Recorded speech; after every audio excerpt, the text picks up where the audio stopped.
My faith has always been with me. I've been a Christian ever since I can remember. My parents were Plymouth Brethren, and I've kind of gone through the Plymouth Brethren, through the Baptists to the Anglican Church.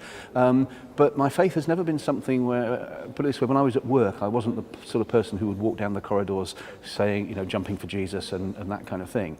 But my faith has always been there and has always been incredibly strong and fundamental to everything I do.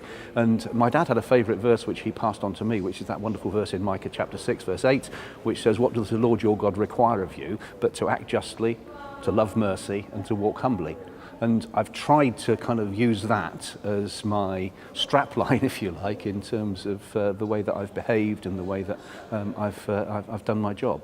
But as I say, I wasn't the sort of guy who would be jumping up and down and saying to people, "Oh, you should come to church," and that kind of thing, because I was there to do a job, really.